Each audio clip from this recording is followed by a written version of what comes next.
हम आपको दिखा रहे हैं, ये तस्वीरें कोलकाता की हैं। ममता बनर्जी पहुंच चुके हैं, देख रहे हैं तस्वीरों में नजर आ रही हैं, और जबरदस्त तरीके से वहां विरोध प्रदर्शन की तैयारी। बड़ी संख्या में तृणमूल कांग्रेस के कार्यकर्ता पहुंच चुके हैं। ये तस्वीरें आप देख रहे हैं, हुजूम है जनता का वहां, और बड़े बड़े पोस्टर्स वहां लगाए गए हैं ममता बनर्जी के, साथ ही अभिषेक बनर्जी के, जैसा कि हमारे सहयोगी अरुण सिंह बता रहे थे। और यहां दिल्ली में, जैसा हमने आपको बताया, गृहमंत्री के दफ्तर का घेराव करने की कोशिश की गई। तृणमूल कांग्रेस के 8 सांसद पहुंचे थे, फिर हालांकि उन्हें लेकर जाया गया पार्लियामेंट स्ट्रीट थाने में हिरासत में लेकर। और ये तस्वीरें कोलकाता की हैं। यहां पर भी आप देखें, महिलाएं आगे नजर आ रही हैं। ये सीधी तस्वीरें हम आपको दिखा रहे हैं, और जबरदस्त तरीके से विरोध प्रदर्शन हो रहा है। अरुण सिंह मेरे सहयोगी वहीं पर मौके पर मौजूद हैं। अरुण, तस्वीरों में ममता बनर्जी दिख रही हैं अब?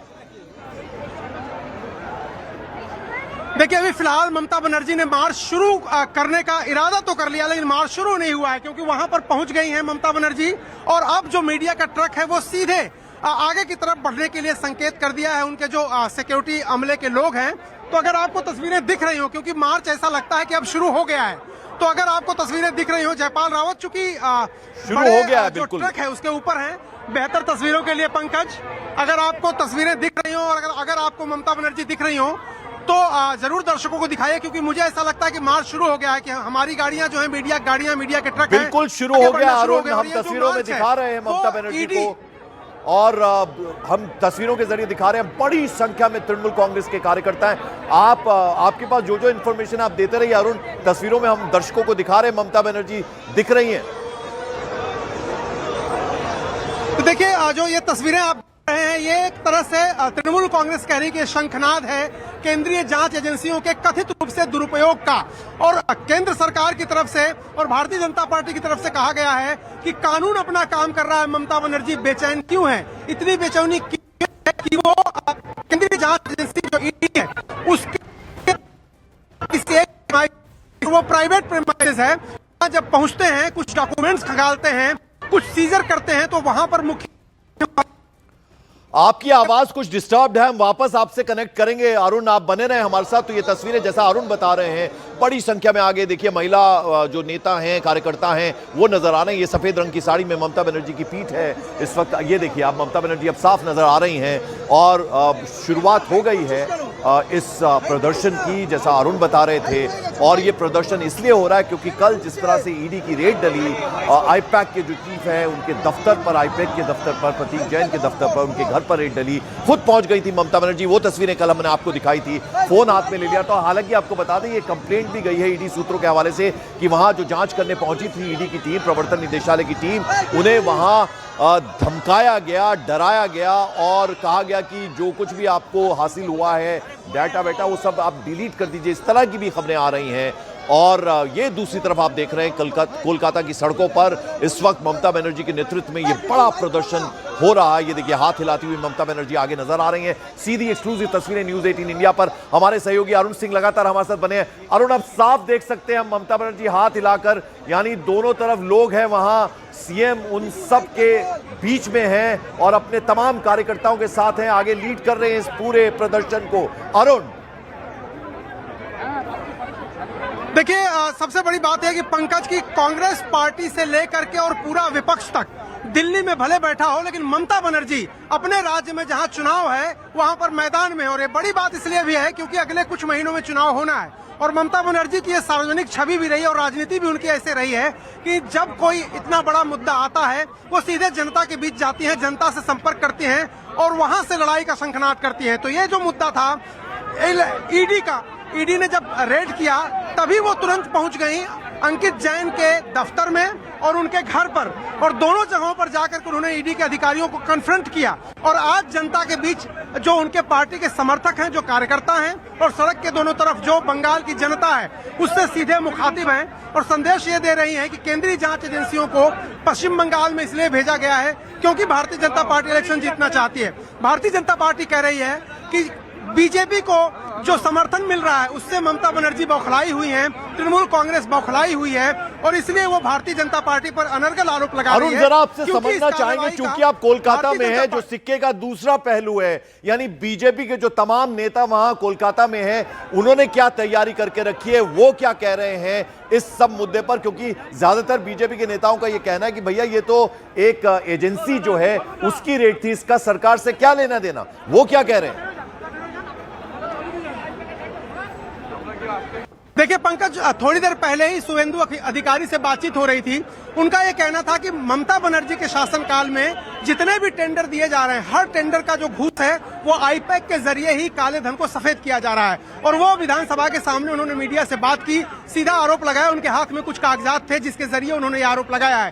तो अगर आप भारतीय जनता पार्टी की तैयारियों की बात करेंगे तो भारतीय जनता पार्टी भी मुस्तैद है, तैयार है।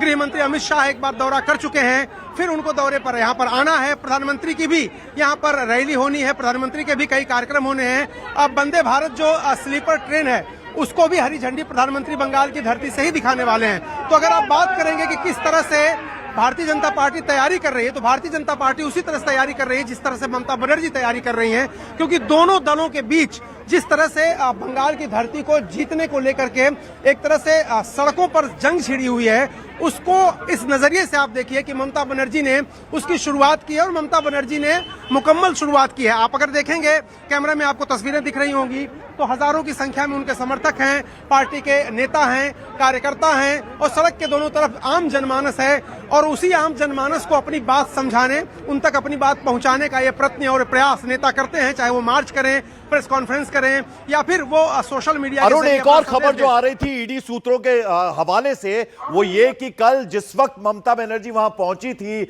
आईपैक के दफ्तर में, और ये कहा गया कि वहां ईडी की टीम को धमकाया गया, डराया गया। पुलिस के आला अधिकारी वहां ये कह रहे थे कि जो कुछ आपको आपके पास डाटा इकट्ठा हुआ वो सब डिलीट कर दीजिए। इस तरह की भी खबरें ईडी के सूत्रों के हवाले से आ रही हैं। क्या उस खबर के बारे में कुछ अपडेट है आपके पास?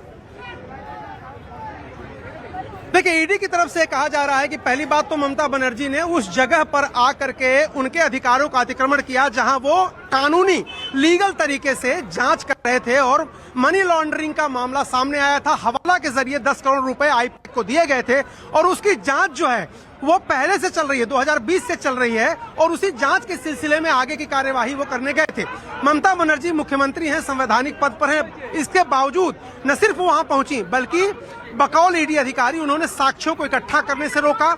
न सिर्फ साक्ष्यों को इकट्ठा करने से रोका बल्कि उनके हाथ में जो कुछ फाइलें थी या जो इलेक्ट्रॉनिक डिवाइसेस थे उनको भी स्नैच कर लिया, यानी छीन लिया। और भारतीय जनता पार्टी तो सीधे सीधे कर रही है कि जो सबूत थे, जो कच्चा चिट्ठा था, उसको लूट लिया ममता बनर्जी ने। तो ये आरोप ईडी की तरफ से, भारतीय जनता पार्टी की तरफ से लग रहे हैं कि बहुत ही सेंसिटिव डॉक्यूमेंट्स थे जो उस हवाला कारोबारी द्वारा 10 करोड़ रुपए दिए जाने से संबंधित थे, उसको सीज करने गए थे, उसको अपने कब्जे में लेने गए थे। लेकिन दूसरी तरफ अगर आप बात करेंगे तो तृणमूल कांग्रेस कहेगी कि नहीं, यह गलत है। ममता बनर्जी ने सिर्फ अपने पार्टी की फाइलें, यानी पार्टी की रणनीति, पार्टी के कैंडिडेट्स, पार्टी के विधानसभा वार जो आंकड़े थे, उन सब चीजों का जिक्र जिन फाइलों में था, उन फाइलों को लेकर के आई, क्योंकि उनको ईडी जब्त नहीं कर सकती। किसी पॉलिटिकल पार्टी के किसी दस्तावेज को ईडी जब्त नहीं कर सकती, ये तृणमूल कांग्रेस का कहना।